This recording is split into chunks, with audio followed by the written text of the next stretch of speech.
Hello, good morning, students. How are you all? I hope all are good. It's Gurpal Singh, your accountancy teacher and economics also. Our chapter number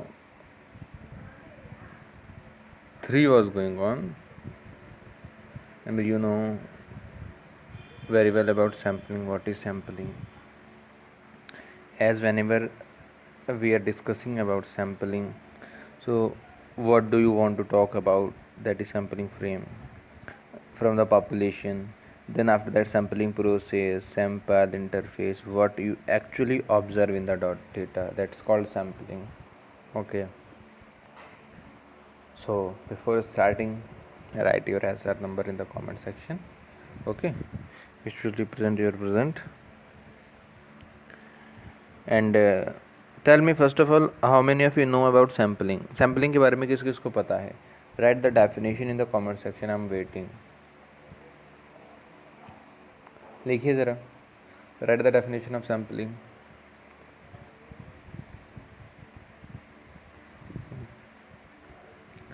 Sampling means selection of one or two or a few units from the population, from the universe, to represent the entire population. That's called the sample.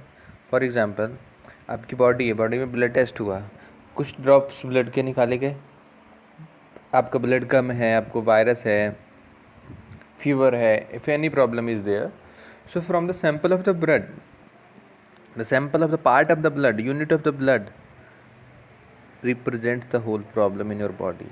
कि आपकी body में क्या problem है बेटा, that is sampling.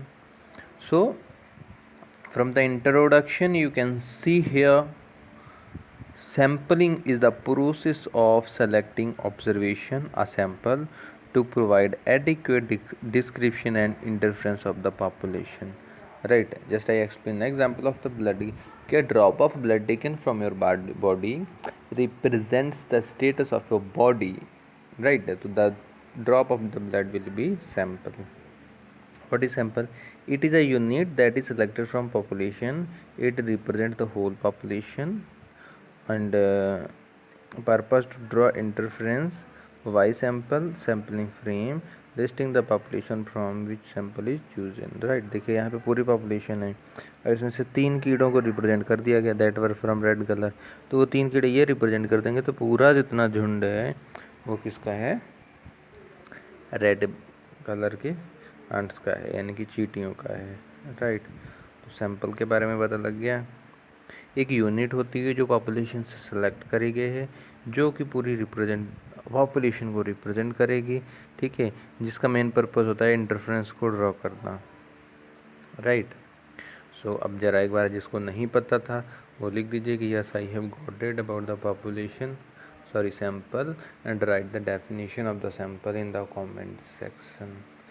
Okay, you can see here, if the population is homogeneous, population अगर एक सी ही है, ठीक है, all were in the same height, सारे येलो कलर के हैं, तो एक को सीजर से काट के हटा दिया गया, तो अब ये जो पॉपुलेशन से बंदा निकला है, तो he is representing the whole unit, whole the group of population, so it will be the sample. Right, it will be the sample. Now you can see sampling design process. Define population, determine sampling frame. ठीक है, उसके बाद sampling procedure क्या है, probability sampling है, non probability. Probability में बेटा क्या है, simple, stratified, cluster, systematic and all. And in non probability, convenient, judgement, quota, snow by ball. Right, तो ये सारी सैम्पलिंग होती हैं. तो ये सैम्पलिंग डिज़ाइन इंटायर प्रोसेस है कि कितने मेथड्स होते हैं, क्या क्या होता है. Right, next first of all we will see simple random sampling. देखो, सिंपल रैंडम सैम्पलिंग का मतलब क्या है, when all the subsets of the frame are given an equal probability. मतलब कि एक पॉपुलेशन है तो उसमें सभी जितने भी यूनिट्स हैं उनको इक्वल चांस मिलेगा, प्रोबेबिलिटी कि कोई भी कहीं से भी सेलेक्ट हो सकता है. That will call sample random sampling. ठीक है, रैंडम नंबर जनरेशन मतलब सडनली कहीं ना कहीं से चूज़ कर लिया जाएगा what is and how much is it. Okay, so that will be the simple random sampling आ गया बात समझ में। Likewise you went to a samosa shop, आप अगर you are going to a samosa shop, आप जाते हो, आपको देखना है कि समोसे कैसे हैं।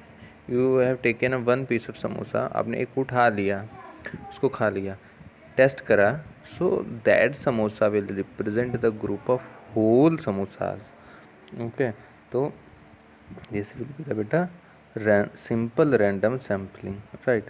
Next one is cluster. What is cluster? So cluster में क्या होगा, when the population is divided into subgroup cluster like families, मतलब जब पॉपुलेशन को कुछ कुछ ग्रुप में बांट दिया जाए, जैसे बच्चों के बारे में रिजल्ट पता करना है, right? So the students category is divided into section A, section B, section C, and उसमें साइंस, कॉमर्स, आर्ट्स 3 सेक्शन बना दिए गए। अब तीनों में से किसकी हाईएस्ट परसेंटेज है, ठीक है, या किस तरह के बच्चे हैं पढ़ने में, व्हाट इज़ देयर क्राइटेरिया, वो हो जाएगा सब ग्रुप। ऐसा भी कह सकते हो कि ना town, the whole town is divided into 5 category, 5 कॉलोनियों में बांट दिया जाए, और उसमें से किसी भी घर, मतलब जो 5 कॉलोनी है उसमें से कहीं ना कहीं से एक एक दो दो घर को उठा लिया जाए, उसको सैंपल ले लिया जाए उनके यहाँ से, राइट? तो बेटा that will be the cluster sampling.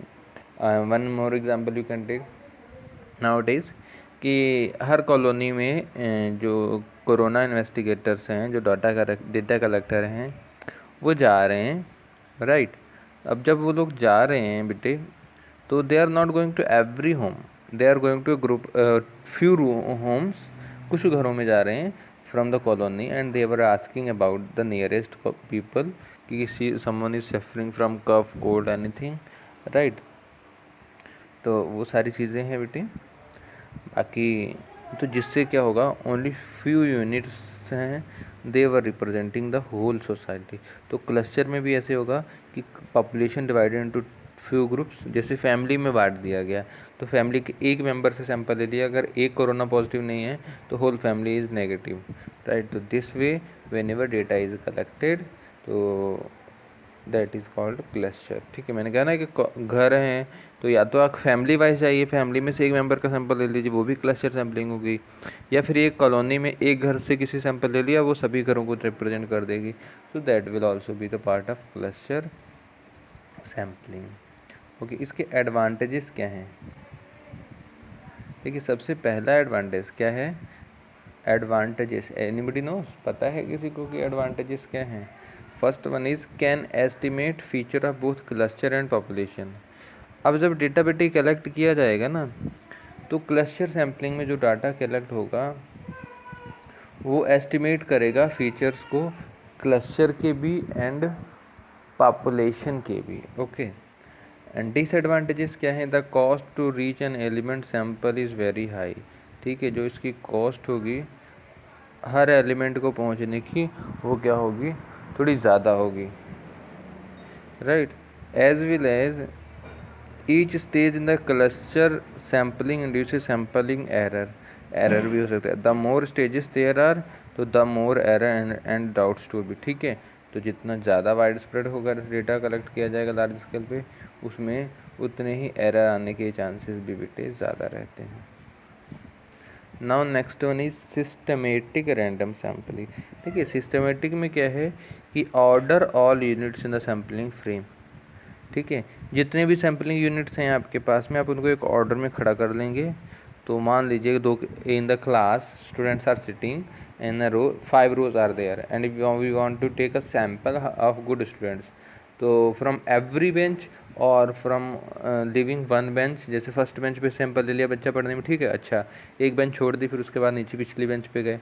तो सिस्टमेटिक वे में सीक्वेंस के बाद जब हम लोग डेटा को कलेक्ट करते हैं, सो दैट इज़ कॉल्ड बेटा सिस्टमेटिक रैंडम सैम्पलिंग। ठीक है, the every nth number of listed is selected. ठीक है, जो भी नंबर डिसाइड कर लिया, n+1 पे डेटा सैंपल लेना है, n+2 पे लेना है, n+3 पे लेना है। ओके, तो इंटरवल कितने का रहेगा उस बेस पे हम लोग सैंपल सेलेक्ट करेंगे। Okay, now next one is बेटा quota sampling, right? The quota sampling what is? In the population is first segmented into mutually exclusive subgroup as just as started sampling, right? ठीक है, इसमें क्या होगा, कुछ segment बनेंगे and in the segments data is divided and then sampling will start, right. What are advantages बेटा, when research budget is limited, जब research budget limited है हम सब ग्रुप बना करके सैंपल ले लेंगे और अंडरस्टूड भी रहेगा, और no need for list of population element, किसी भी तरह की पॉपुलेशन लिस्ट की ज़रूरत नहीं है। अब इसमें वेरिएबिलिटी आप मेजर नहीं कर सकते, it is disadvantage, it is time consuming and project data beyond simple not justified, ठीक है। तो these all the things were there, and if any sampling method is left, so try it from NCERT book by yourself or from reference. Whatever we have discussed in this video, you have to note down on your copies, as well as you have to prepare notes, okay. So one thing I want to also tell you, ki start revising microeconomics, start watching the last videos. If someone is facing problem, then you can ask your problems also, okay. So thank you students for watching this video, and if you have got it all the things getting, like this video, and never forget mentioning your SR number. Without putting your SR number you will be marked absent, and around 90% starts getting D grade these days, right. So these things you have to keep in your mind. Bye bye, take care.